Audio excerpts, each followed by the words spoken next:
They're calling from an 817 area code. Who's this? Hey, this is Daniel from Dallas. What? I'm sorry. What's your first name? Daniel? I'm sorry, it's Daniel. Hi, Daniel. What's on your mind? So I'm a Bernie Sanders delegate to the Texas State Convention. And so I kind of have a perspective on the current results from the elections last night, kind of where we go from here. For a lot of folks kind of on the outside of these conventions and outside of the internal workings of the party structure, and this will include probably the media for what it's worth, there's going to be a lot of pressure on Bernie Sanders to drop out at this point. But I've talked to a lot of fellow delegates to the Texas State Convention. A lot of people are going to be going. A lot of people are going to be at least working behind the scenes on these campaigns and stuff. And from the perspective of my perspective, and from at least what I gather from the internal workings of the delegation, is that most everybody who's a Bernie supporter, Bernie delegate to these conventions, wants Bernie Sanders to stand through the national convention. He could drop out, but there's a good reason why he shouldn't, and it's probably related not so much to his chance to win the nomination, because that's really not likely going to happen and right. Sort of irrelevant at this point. The bigger reason why he should stay in is because of the other things that are going on in the background that he is sort of lending his,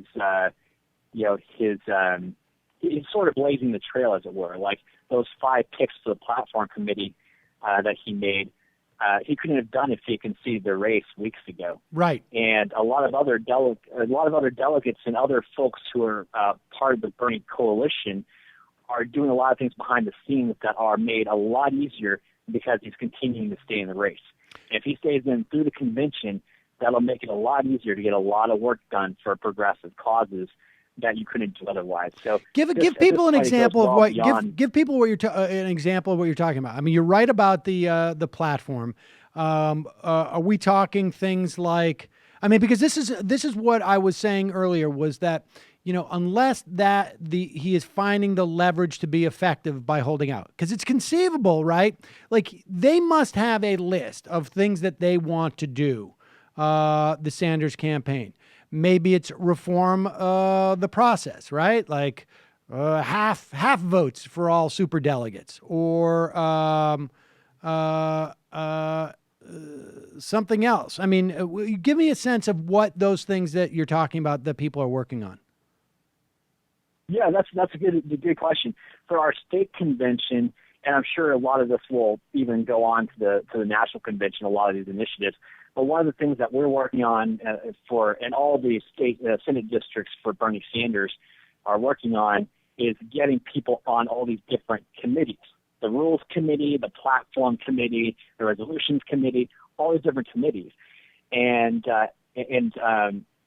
that's made it a lot easier if we have Sanders from the race basically pushing that momentum, because it's a lot harder for people on the Clinton side to win over Bernie Sanders delegates if Bernie Sanders is still in the race.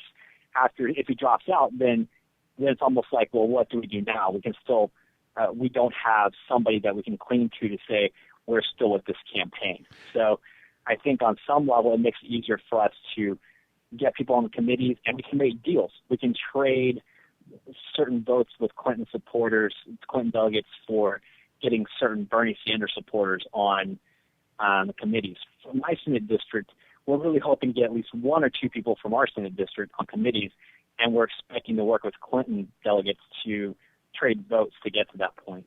So and I would imagine too. That part of the leverage is like, look, and there has to be this sort of, the Clinton campaign has a sense of how they want the convention to go, right? And also put aside, one of the things he gets as leverage is maybe he gets a speaking slot. Which speaking slot would it be? Maybe he gets to own a couple of other speaking slots.